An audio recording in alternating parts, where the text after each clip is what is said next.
A Windows Access app for Mac and iPad? Really? This is MacVoices.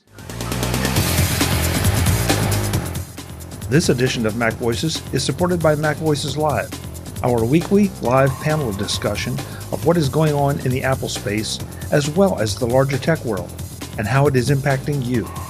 Join us live at 8 p.m. Eastern, 5 p.m. Pacific, or whatever time that is wherever you are, at youtube.com/MacVoicesTV, and participate in the chat, or catch the edited and segmented versions of the show on the regular MacVoices channels and feeds.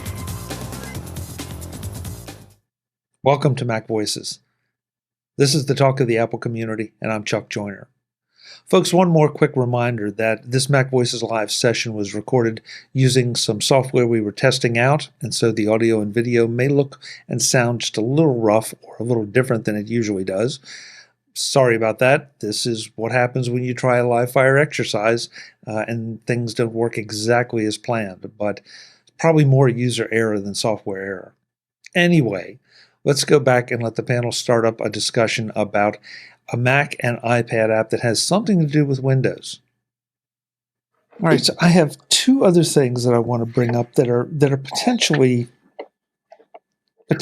similar, but I'm going to and this is squarely on David Ginsburg's shoulders right here.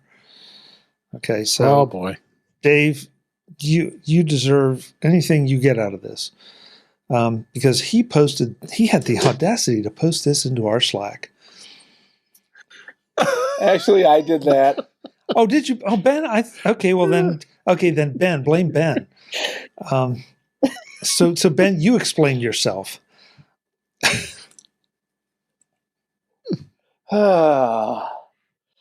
So, some of us are familiar with a Microsoft Remote Desktop app.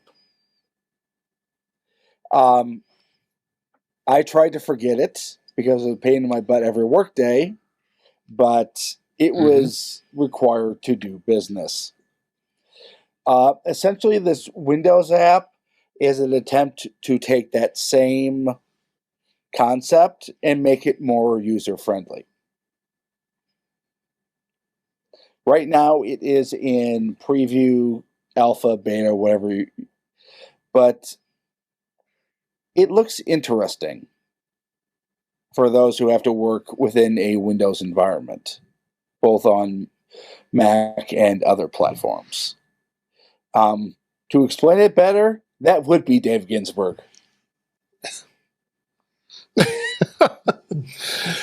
Well, I mean, remote desktop is in essence been a pain. It's been a pain for a long time, and it's about time that Microsoft is, coming up with some better ways of accessing it.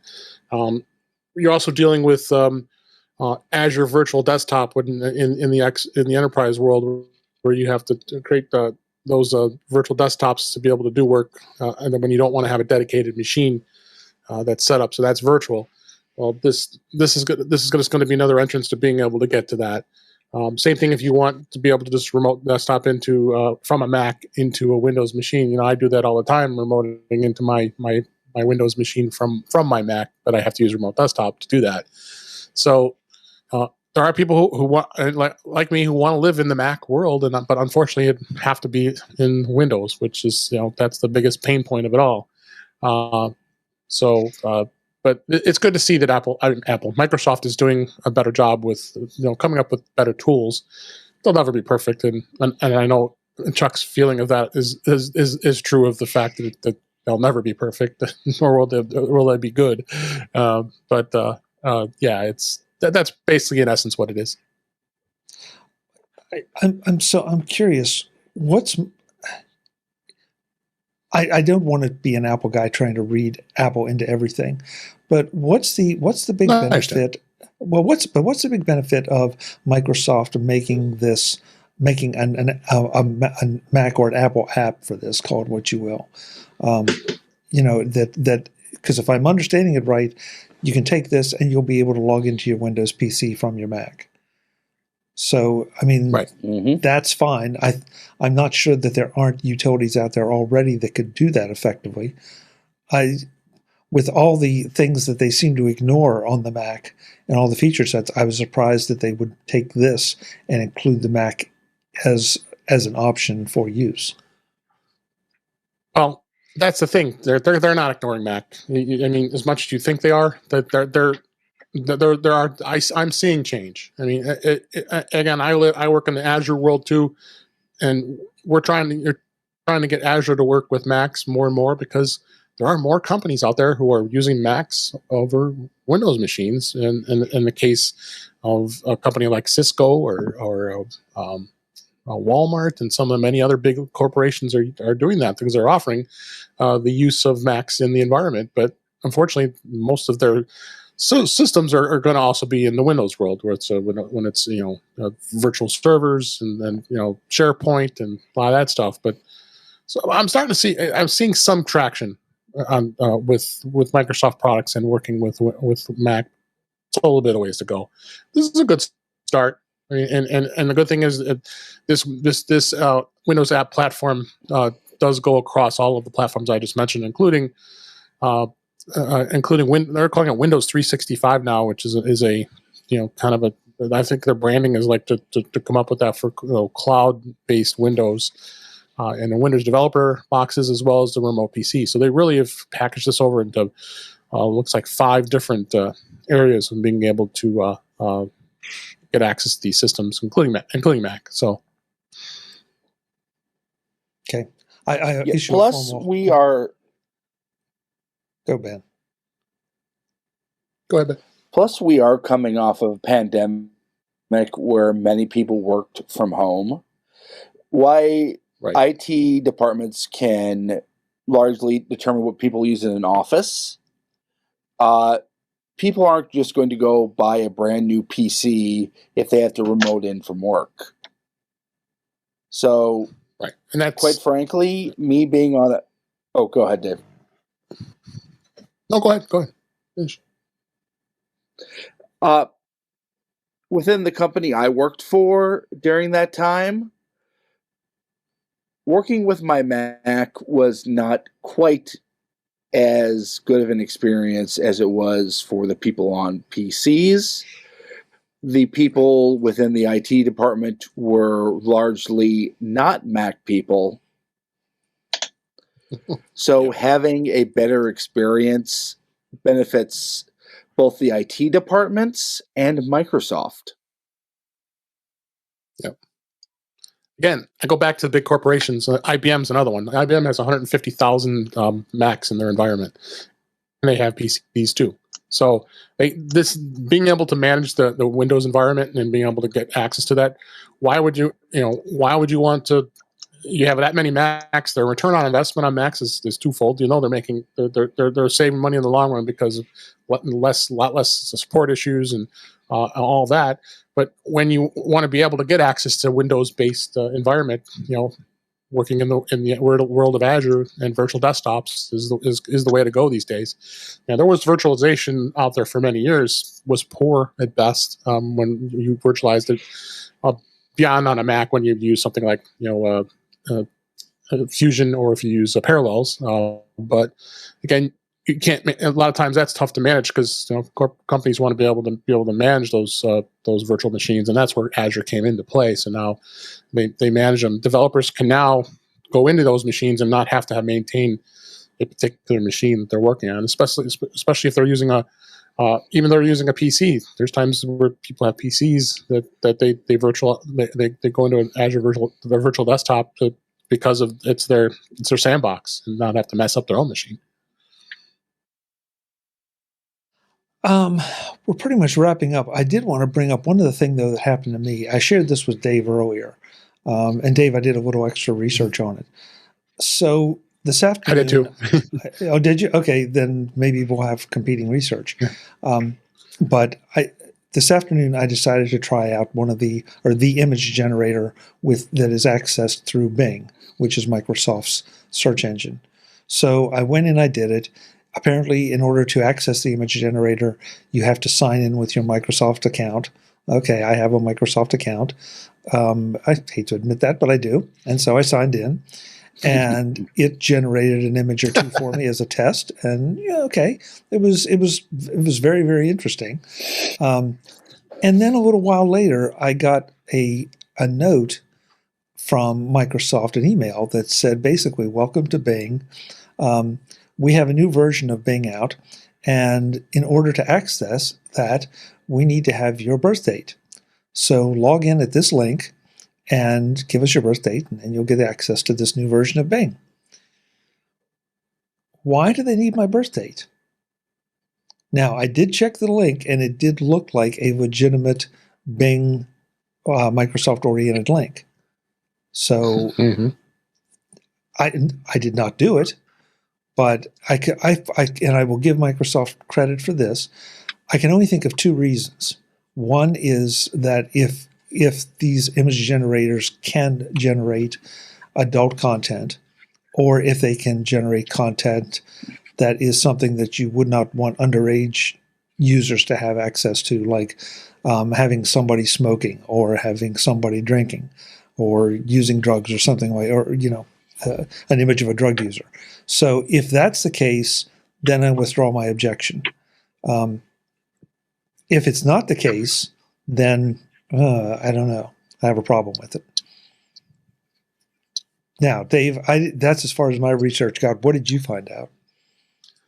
Yeah, I didn't see the birthday part. I mean, I went in and actually, they have another service here called the Designer that you can go, because you were looking for images, I assume, to try that out.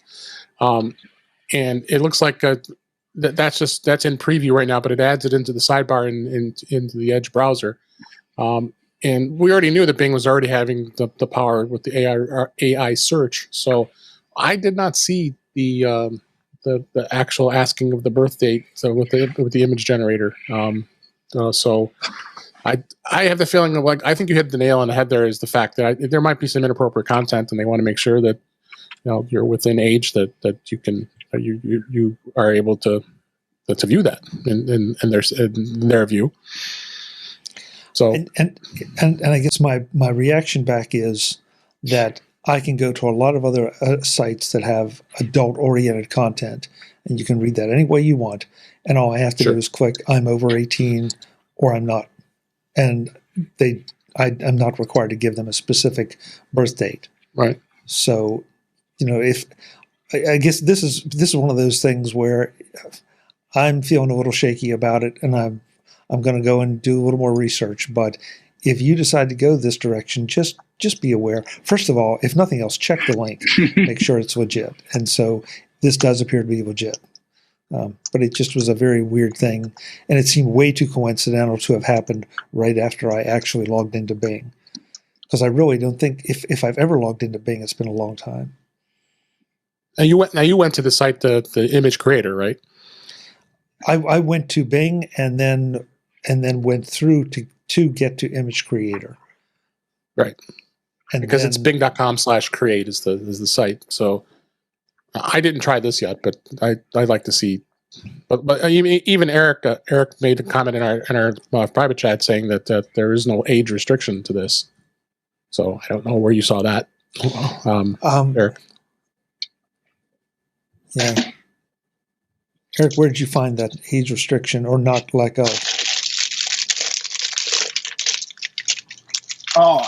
The comment I thought I was making was that there are restrictions on image generation, especially if you're trying to sell services to schools or art programs or whatever. And Microsoft's trying to push this out all over the place.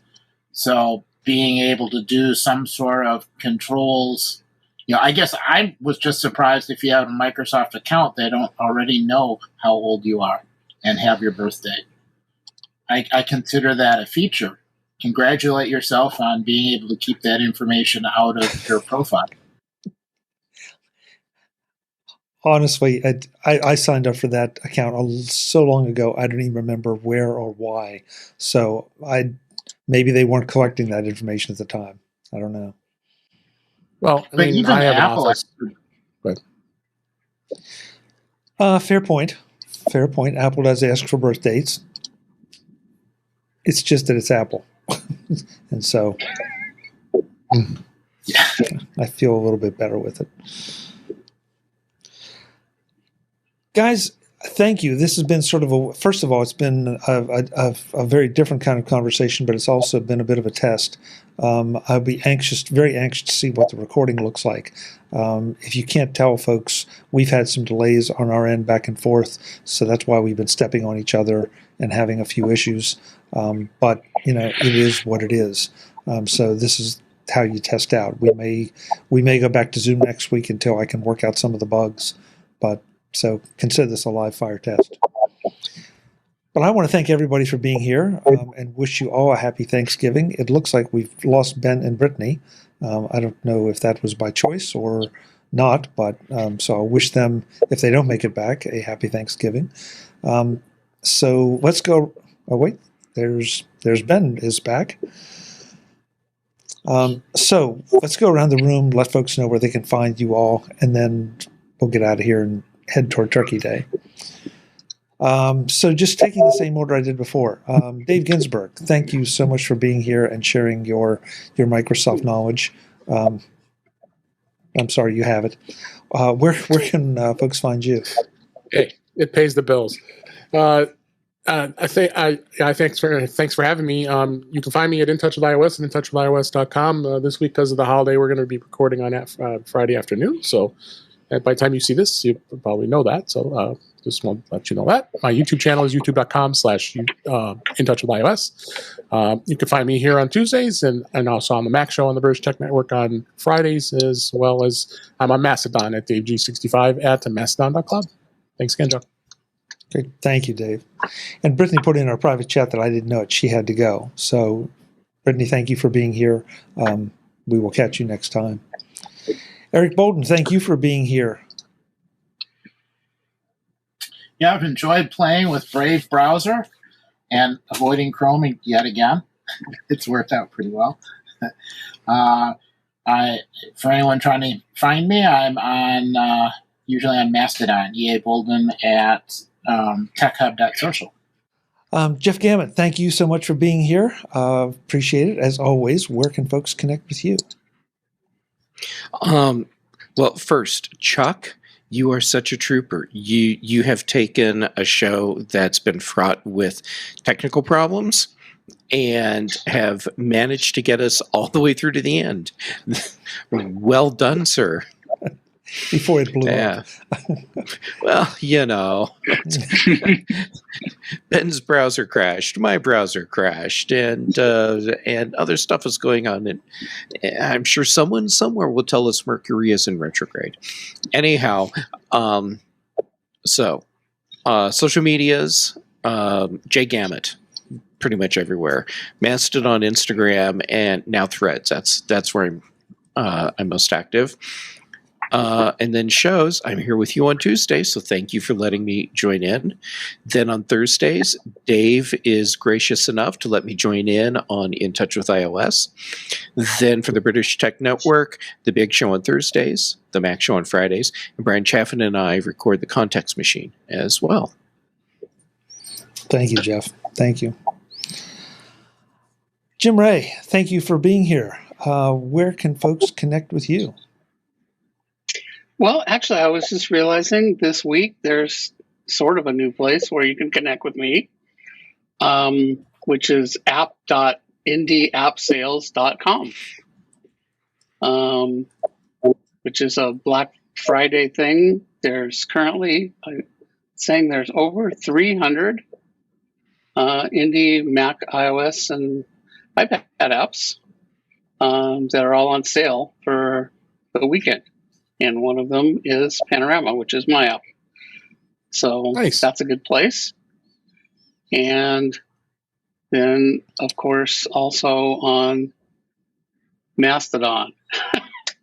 So ProView Jim at techhub.social, PROVUE, weird spelling, Jim at techhub.social. Great.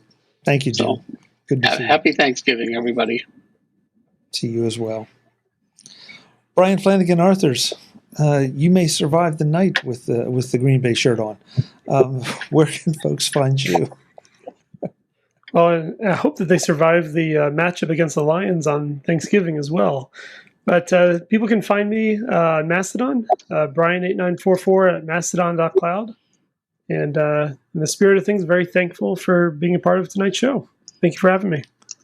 Thank you as always, Brian. Appreciate it. Last but absolutely not least, Ben Rathig, what do you have against Brian's shirt? Everything. We both do. Uh-oh. They're ganging up on him. Uh-oh. Brian has left the building. Yeah, Brian. Run like Urlacher's chasing you.